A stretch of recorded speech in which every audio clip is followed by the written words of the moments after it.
In today's video, how many calories should you reduce your plan by when you hit a weight loss plateau?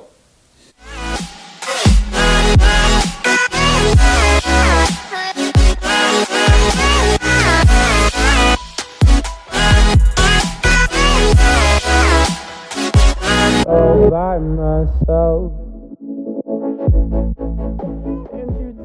Hey guys, what's going on? This is Paul Ravella from ProPhysique.com. In today's video, we're going to discuss the topic of adjusting your plan once you hit a weight loss plateau. And if you like this type of information around nutrition, around training, around figuring out how to have the best physique, the best life possible, well, hit the subscribe button because that's what I do here. And I'd love to have you guys along for the ride. And today's question comes right from my Instagram direct message. So if you're not following my Instagram here, you can send me a question. What I'll do is we'll answer it and we'll learn. I want to ask, when I start to cut right, I will reduce 500 calories. And then how do I proceed on? How much calories do I reduce each and every following week? Now this is a common question that I hear really frequently. And this 500 calorie number that you're reducing basically comes down to the equation that 3,500 calories will reduce us by a pound of body fat. So if you're in a 500 calorie deficit for an entire week, well, there's your pound of body fat. But our bodies are very dynamic, and this is not a perfect equation. And in fact, if you were to reduce your diet by 500 calories every time you hit a sticking point, well, you can see how we would run out of calories very quickly. So what's actually going on here? Well, I'm going to explain that. I'm going to explain how you should be adjusting your plan to reach your goal. And at the end of this video, I'm going to give you the number one piece of advice that has created the most success amongst dieters who are trying to lose weight. The one piece of advice that everyone needs to follow. So let's say you're starting your plan and you know how many calories you're taking in, and perhaps you're taking in 2,500 calories. If you've been very strict and you're doing very good with the diet, after a while you will notice a stall. I typically notice a stall after 4 to 6 weeks. But we should also start to pay attention to the appropriate rate of fat loss, because just because we're losing body fat, it doesn't mean we aren't also adding some lean body mass or noticing other changes. So I'm going to suggest that you track 3 types of information during this process to ensure that perhaps you are losing body fat, because fluid balance is going to be the biggest variable within our diets. And that can come down to how much sodium you had, how your digestion is, if you're a female, when your cycle is. So sometimes the scale doesn't always show weight loss. So if you're tracking the scale, that's number 1. If you're tracking a few measurements, that's number 2. And if you're taking pictures, that's number 3. Now, why do I suggest all 3? Because when you get a clear picture, you can look at the data objectively and give yourself a time to adjust. I often see clients' results show me that they are leaner, they look better, but the scale hasn't moved. And if I did not have this measurement or picture information, I might make an adjustment too soon. You see, we want to keep your calories as high as possible for as long as possible before we start to make some adjustments. Well, let's say you've reached that place. Let's say you brought the calories down to 2,000. Let's say that you've been losing weight for a while. Now, what I really like to look for weight loss to be successful is about 1% of your body fat per week. Now, if you are on the more obese side, it can be quite a bit higher. And if you are on the leaner side, it can be quite a bit lower.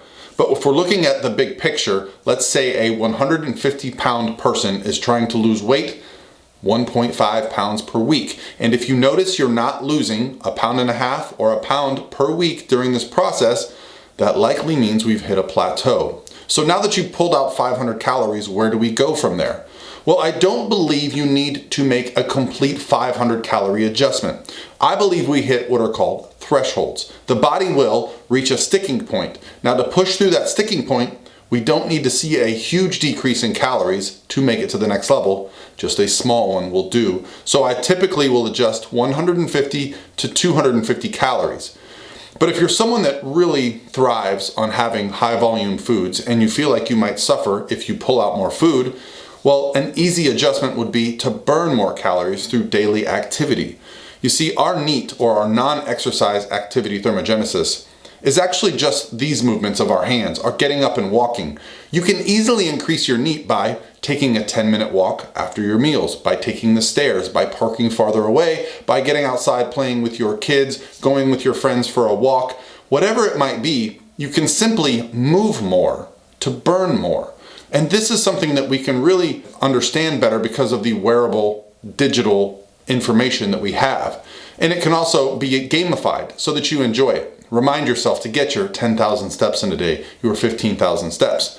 And if all else fails, well, the dreaded word is cardio. But cardio is an effective tool at weight loss. As long as you're paying attention to your diet, and we know your calories are at 2,000, well, maybe we bring your calories down to 1,900. Maybe we bring them down to 1,850 and we start adding in a few walks per week. Or maybe if you really enjoy it, you start adding in some high intensity cardio.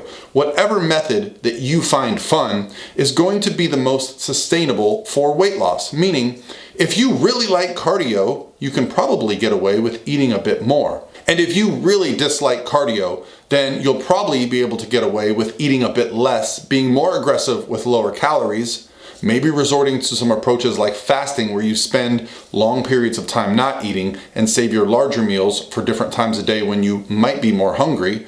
There are a lot of strategies that will make us successful, but finding the one that you enjoy the most is going to have the most long-term benefit. Activities that you enjoy along with a diet approach that you can see yourself doing for a long period of time. So what is the one thing, the one common thing that successful dieters do? And that is they have pre-planned, pre-packaged meals in their refrigerators. Now I, as someone who has dieted down many times, can confirm when you go out of your way to prepare your food, put it in Tupperwares and put it in your fridge, well, you don't want all that work to go to waste. So whenever it's time for me to eat a meal, I simply walk inside, I microwave it, I eat it, I move on with my day. Likewise, when you go to work, you bring your meals with you, you put them in the fridge, you heat them up. This makes decision making so much easier.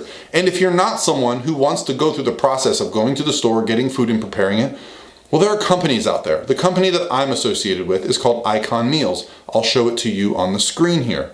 This company will, you go to their website, you scroll through, you choose some meals, they ship them to you frozen. The macros, the calories are listed on the package. They have multiple options. They ship all around the country. You simply put it in the microwave, open it, eat it, move on with your day. This is the #1 predictor of successful dieters. So whether you are going to make a slight adjustment to your calories, a slight adjustment to your cardio each time you hit a plateau, planning ahead for your nutrition is going to give you the best opportunity to succeed.